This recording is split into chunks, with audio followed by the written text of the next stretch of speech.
Coming up, another episode of The Deep Dive, exploring radical ideas.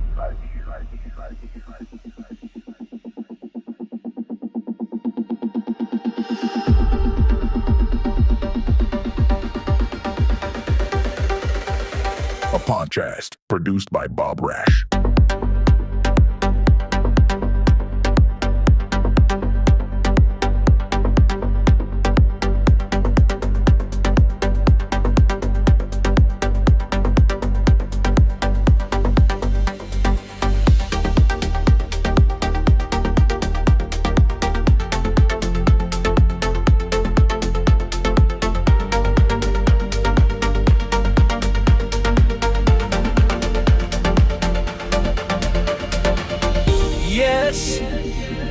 A podcast that delivers a logical analysis of objective reality, grounded in rational principles. We will explore relevant facts and radical ideas based on the axiomatic principles of identity, causality, and consciousness, on reason as an absolute, on rational self-interest as a moral guide, and on the ideals of privacy, freedom, and justice.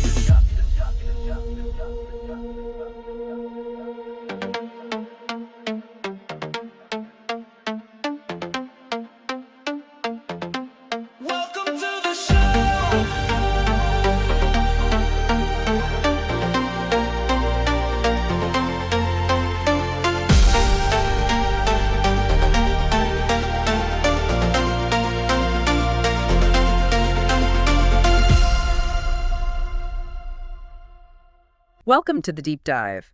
We're here to unpack the core ideas from some really interesting sources, all aimed at exploring radical concepts for individual flourishing and, well, societal prosperity. And always through those key lenses: privacy, liberty, and justice. Exactly.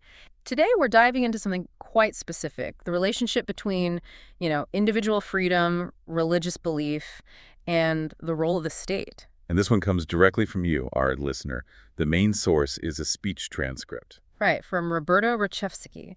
It was given at the 37th Liberty Forum on Freedom of Religion, where he actually debated Father Robert Sirico. Yeah, and Rechevsky's arguments really lay out a strong case for certain principles of a free society. It seems these ideas, they really resonated. So much so that they inspired a song. That's right, a song called Blank Slate by Bob Rash. You can find it streaming online. It ties directly into the themes from the speech. Interesting connection. And we even hinted there might be a kind of philosophical endorsement, maybe in the spirit of Ayn Rand, for these themes. We'll get to that. But first, our mission today. Let's unpack these arguments. We're talking absolute freedom of conscience, freedom of expression, and a complete separation of state and religion, all based on these materials you sent him. Okay, so where do we start? Rechevsky's opening seems key, his personal story. Yes, definitely. He starts by talking about his name, Rechevsky, and people asking about its origin. Bessarabian roots, he says. But that's usually not enough for people, is it? Apparently not. He says they almost always follow up with, "Are you Jewish?" And his answer is fascinating. It depends. Right, which immediately makes you lean in. What does he mean by that? Well, he explains this sort of dual nature of Jewish identity. He calls it 1 foot in heaven, 1 foot on earth. Okay, break that down. 1 foot in heaven. That's the religious side. Belief in God, that's required by the religious tradition itself. And 1 foot on earth. That's about lineage. Specifically, maternal lineage being born to a Jewish mother. He notes this was historically important for preserving identity, especially, during times of forced conversions. So 2 different ways of defining Jewishness, existing side by side within the tradition itself. Exactly. And it really highlights that tension between community, ancestry, and personal belief. A very relevant tension, even today. And then he draws this incredibly stark contrast, Hitler's definition. Yeah, it's chilling. Rechevsky points out that when Hitler and the Nazis murdered 6 million Jews, they didn't ask about religious beliefs. Not at all. Their definition was purely ancestral. Purely based on ancestry, on so-called bloodlines. Didn't matter if someone practiced the religion or was an atheist or had converted. It was about heritage, not faith. A truly terrifying example of defining people by group, not by their individual mind or conviction. Precisely. And it sets up where he places himself in all this. So where does he fit? He has Jewish ancestry? Yes, parents, grandparents were Jewish, so that foot on earth and eternal lineage is there. But he identifies as an atheist, meaning from the perspective of religious Jews, he lacks that foot in heaven, the belief aspect. So, by religious law, he says they'd consider him a goy, a non-Jew. Wow. So his own identity sits right at that intersection, perfectly illustrating his point about individual conviction versus group definition. It really does. It makes his next point feel very grounded in experience. Which is his statement that he was born an atheist. That's quite a claim. It is. He uses the term tabula rasa, blank slate, the idea that we aren't born with innate beliefs. And he lists all these influences he encountered growing up. It sounds like a lot. Oh, definitely. He mentions Jewish grandparents, Spiritism from another grandparent, Umbanda from aunts, Catholicism from his nanny, even communism at school, a real mix. But despite all that exposure, He says he consistently rejected them all. He arrived at atheism through his own thinking, his own reasoning. it sounds like his family life must have been quite open-minded, even with all those different beliefs floating around. He emphasizes that. He talks about the importance of religious freedom within his eclectic and ecumenical family. And they were living under what he calls a fragile secular state. Right. So that personal experience, seeing diverse beliefs coexist, needing that protection of a secular framework, seems to have deeply shaped his views on the state's role. Which leads us neatly into his definition of a secular state. He equates it directly with absolute freedom of conscience and expression. Yes, for him, it's not just about the government not having an official church. It's much more fundamental. It's about keeping the government out of people's heads. Essentially, yes. Keeping the government's hands, any collective power, really away from the individual mind. Protecting that inner space of thought and belief. So no favoring any belief system, religious or otherwise. Exactly. Equal treatment under the law, regardless of personal convictions. That's the core. He then traces the history of this idea. It's quite a lineage he lays out. It is. He starts way back with Aristotle, crediting him with establishing the concept of the individual as a distinct entity. Then he brings in Averroes and Maimonides, who he says rediscovered Aristotle, kind of shifting the focus back towards the individual and, this world. Then Aquinas. Thomas Aquinas, yes. Reshevsky argues he helped define the separate realms of reason and faith, which sort of opened the door for the Renaissance and Enlightenment thinking. And then the figures we might expect more directly. Locke, Madison, and Jefferson. Key figures in actually embedding the separation of state and religion into law and institutions.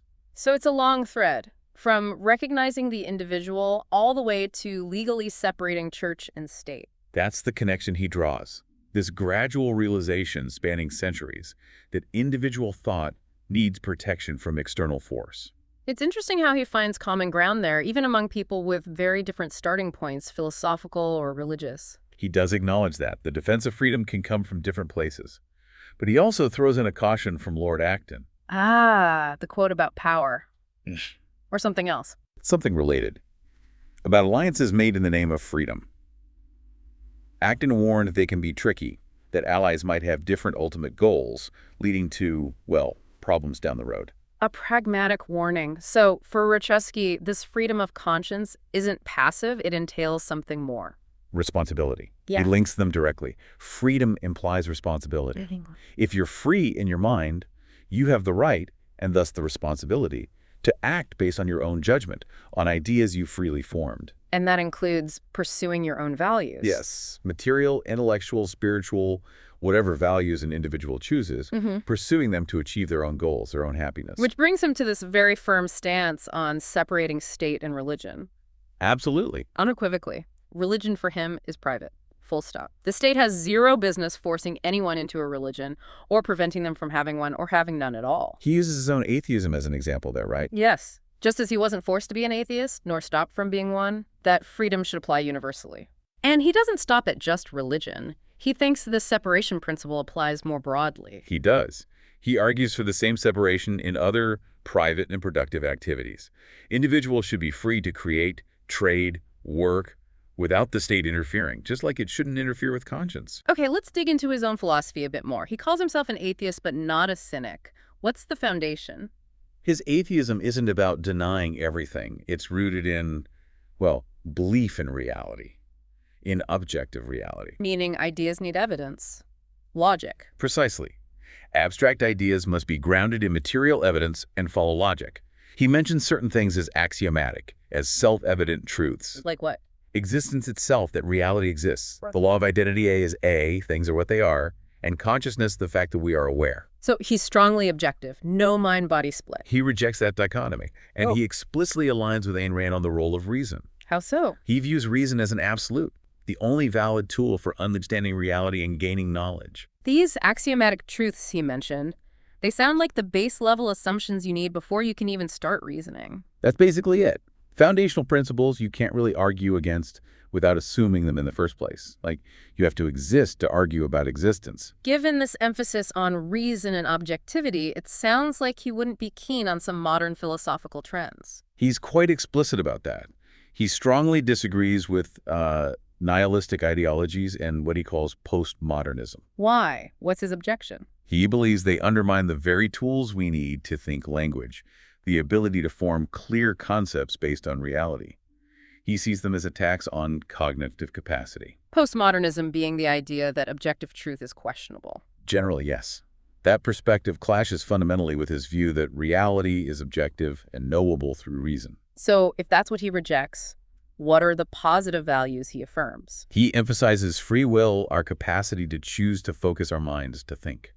And stemming from that, the fundamental right to life. And from the right to life. Flow the rights to liberty, property, and the pursuit of happiness, all within a system of justice. And justice for him means? Based on merit, on individual achievement and action. Okay.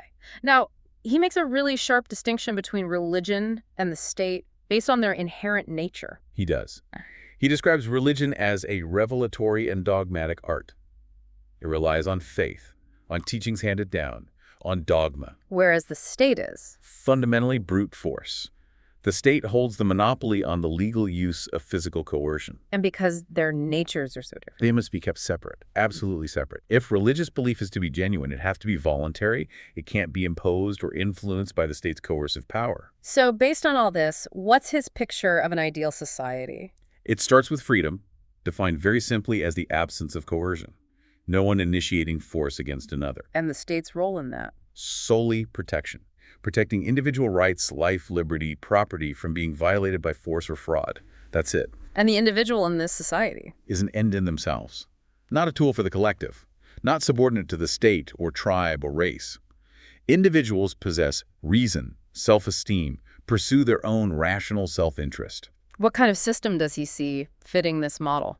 He argues that only capitalism is compatible with this vision. Why capitalism specifically? Because, in his view, it's the only system grounded in individual rights, private property, the rule of objective law, and free markets, all essential components, for him, of a truly free society. He also looks at history through this lens, doesn't he? Comparing eras. Yes, he suggests there's an inverse relationship historically. Between human flourishing and prosperity on one hand, and the dominance of religious or dogmatic thinking on the other. So more dogma, less progress. That's his argument. He points to mystical worldviews, faith-based ethics, and especially the mixing of church and state as historically leading to stagnation or disaster. And he doesn't limit that critique just to religion, right? No, he extends it to what he calls secular mystics, too.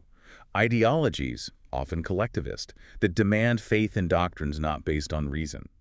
When those gain control of the state, he argues, the results are similarly destructive. It's quite a powerful critique of collectivism in general, it sounds like. Yes, the core target seems to be any system that subordinates the individual mind and rights to some higher collective authority, whether it calls itself religious or secular.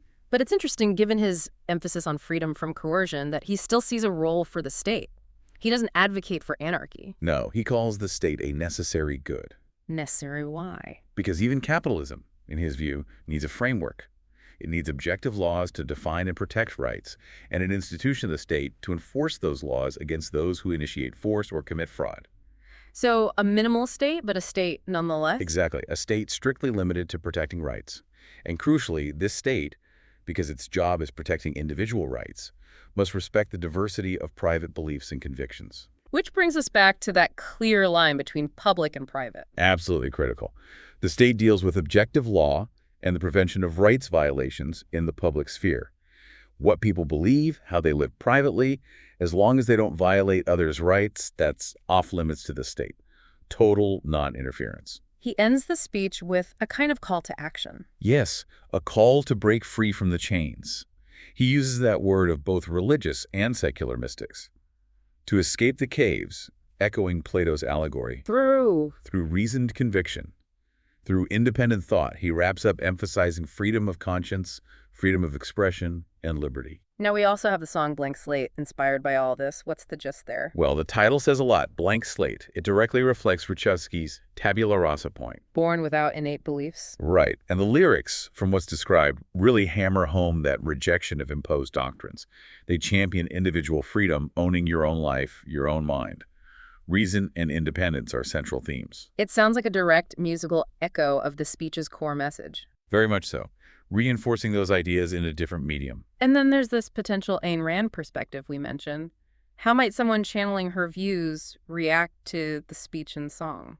Well, projecting that style, one could imagine strong approval.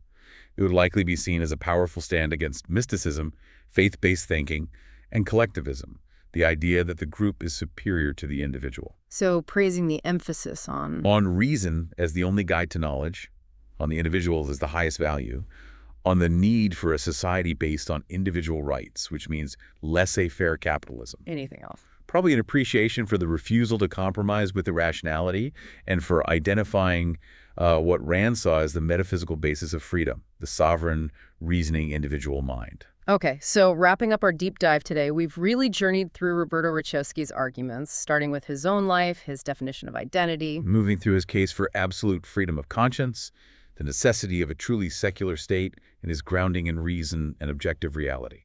all leading to a vision of society based on individual rights and non-coercion. And it's all drawn from the material you, our listener, provided, including that speech and the inspired song. It's been a fascinating exploration, and it really leaves us, and you, with a significant question to ponder, doesn't it? Which is? Well, given everything we've discussed about the blank slate and freedom of thought, how practical is it to maintain that intellectual independence in today's world? You mean with the constant flood of information, social media, cultural pressures? Exactly. How does anyone actively cultivate and defend their own freedom of thought against all that?